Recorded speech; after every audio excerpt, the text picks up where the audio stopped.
आज दिनांक 6 जनवरी को एक बहुत ही महत्वपूर्ण निर्णय माननीय न्यायालय द्वारा इसमें सुनाया गया है, जिसमें जो अभियुक्त है उसको मृत्युदंड की सजा दी गई है। न्यायाधीश मोहन की ऐसे अपराधी को इससे कम सजा देने का मतलब है कि पीड़िता के साथ न्याय न होना।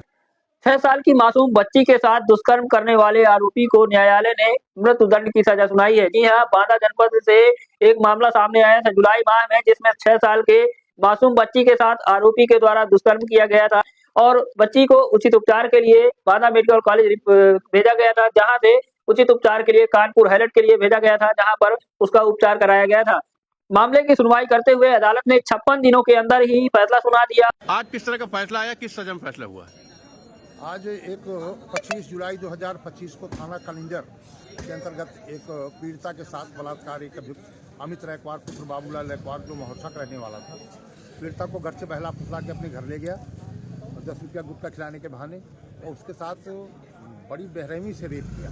यानी उसका बायां हाथ तोड़ दिया, जीभ काट करके फेंक दिया, सीने में काटा, गाल में काटा, मतलब बड़ी और रेक्टम इतना बलात्कार था कि टट्टी पेशाब की रास्ता एक हो गई थी, सारी झिल्ली लपट गई थी। जनपद बांदा के थाना कलिंजर क्षेत्र अंतर्गत एक गांव का रहने वाला अमित पुत्र बाबू रैकवार अपनी पड़ोसी एक 6 वर्षीय बच्ची को गुटखा खिलाने के बहाने अपने घर ले जाता है और उसके साथ दुष्कर्म करता है और हैवानियत के साथ दुष्कर्म करता है, जिससे कई दिनों तक बच्ची जिंदगी और मौत से लड़ती रही। इसके बाद उसको पीड़िता जब वहाँ ढूंढ के उसके परिजन पहुंचे तो पीड़िता जिस हालत में मिली उसको लेकर के 112 में फ़ोन किया।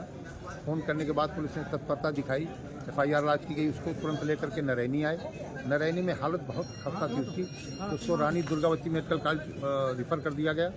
मेडिकल कॉलेज पीड़िता पुलिस लेकर के आई तो उसको ट्रामा सेंटर से सारी डॉक्टरों की टीम बना करके उसका जो प्रथम दृष्टया जो वो किया उसको, लेकिन हालत बहुत ख़राब होने के कारण उसको गणेश शंकर विद्यार्थी कानपुर मेडिकल कॉलेज को रिफर किया गया। वहाँ 11 दिन तक उसका इलाज चला, पीड़िता का कुछ ऑपरेशन हुआ। जब बोलने की स्थिति में आई तो फिर उसको बयान दर्ज कराए गए न्यायालय में। यहाँ पर 11 दिनों के बाद जब बच्ची बोलने लायक हुई तब उसके बयान दर्ज किए गए, जिसके आधार पर बताया गया कि कोर्ट के द्वारा 56 दिनों के अंदर फैसला सुना दिया गया और आरोपी को मृत्युदंड की सजा सुनाई गई है। आज हमारे प्रदीप कुमार मिश्रा जी जो विशेष न्यायाधीश पॉक्सो पर हैं, उन्होंने इसको मृत्युदंड 6 पॉक्सो के 6 में मृत्युदंड, 137 में 7 साल की सजा और 5000 जुर्माना, 117(2) में 5 वर्ष का कारावास 5000 जुर्माना और 118(2) यानी 326 जो पुरानी धारा थी उसमें 10 वर्ष का कठोर कारावास और 10,000 रुपया जुर्माना। जुर्माना न स्थिति अदा करने में 6 माह का अतिरिक्त कठोर कारावास भुगतना पड़ेगा, ये इसे दंडित किया।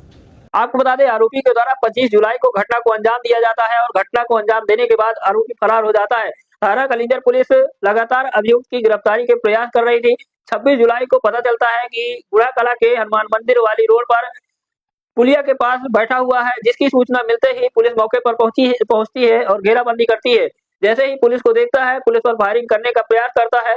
जवाबी फायरिंग में पुलिस के द्वारा गोली चलाई जाती है, जिसमें दोनों पैरों में अभियुक्त के गोली लग जाती है। अभियुक्त को पुलिस के द्वारा गिरफ्तार कर लिया जाता है और इलाज के उपरांत उसे जेल भेज दिया जाता है। बता दें, दिनांक 25 जुलाई को जनपद बांदा के थाना कलिंजर क्षेत्र में सूचना प्राप्त हुई थी कि एक बच्ची जिसकी उम्र करीब 6 वर्ष थी, उसके साथ उसी के पड़ोसी व्यक्ति द्वारा दुष्कर्म किया गया है, जिससे उसकी हालत काफ़ी गंभीर है। सूचना मिलते ही तत्काल संज्ञान लेते हुए इसमें समुचीन धाराओं में अभियोग पंजीकृत किया गया। बच्ची का बेहतर इलाज करने हेतु मेडिकल कॉलेज से उसको हाईलैंड हॉस्पिटल कानपुर रेफर कराया गया, जहाँ पे बच्ची की हालत स्थिर की गई। इसमें जो टीम्स हमने गठित की थी उनके द्वारा जो नामित अभियुक्त था उसको पुलिस मुठभेड़ में गिरफ्तार किया गया, जिससे उसके दोनों पैर में गोली लगी थी। इस पूरे प्रकरण की विवेचना को साक्ष्य संकलन करते हुए, टेक्निकल साक्ष्य संकलित करते हुए जल्द से जल्द समय में इसको माननीय न्यायालय के समक्ष प्रस्तुत किया गया था चार्जशीट को। आज दिनांक 6 जनवरी को एक बहुत ही महत्वपूर्ण निर्णय माननीय न्यायालय द्वारा इसमें सुनाया गया है, जिसमें जो अभियुक्त है उसको मृत्युदंड की सजा दी गई है। मैं बताना चाहूँगा कि शासन की प्राथमिकता के अनुसार ऑपरेशन कन्विक्शन के तहत हर जनपद में एक मॉनिटरिंग सेल का गठन किया गया है, जिसका पूर्ण काम ये रहता है कि ऐसे जघन्य अपराधों में जो साक्षी हैं उनका समयबद्ध तरीके से रेगुलर पैरवी करते हुए उनका साक्ष्य हो और माननीय न्यायालय की जो भी मदद हो पाए ऐसे अभियुक्तों को सजा दिलाने में वो हम करें।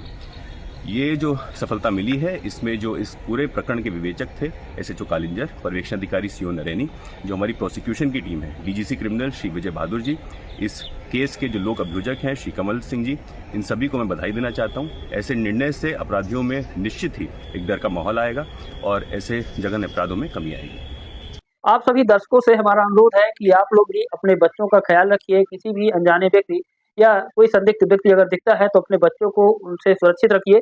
अगर कोई भी संदिग्ध दिखता है, कोई भी आपको लगता है कि ये व्यक्ति सही नहीं है और बार-बार परेशान करता है आपके बच्चों को, तो अगर थोड़ी भी जानकारी आपको होती है तो इसकी जानकारी आप अपने नज़दीकी थाने में ज़रूर दीजिए और अपने बच्चों का बहुत-बहुत ख्याल रखिए। क्या टिप्पणी की न्यायाधीश महोदय ने? न्यायाधीश महोदय की ऐसे अपराधी को इससे कम सजा देने का मतलब है कि पीड़िता के साथ न्याय न होना। और न्यायाधीश महोदय ने यह भी कहा है कि जिलाधिकारी के माध्यम से प्रमुख सचिव पत्र लिखा जाए कि इस पीड़िता की समुचित व्यवस्था की जाए और जो 25,000 का जो अर्थदंड है वो पूरा का पूरा पीड़िता को दिया जाए।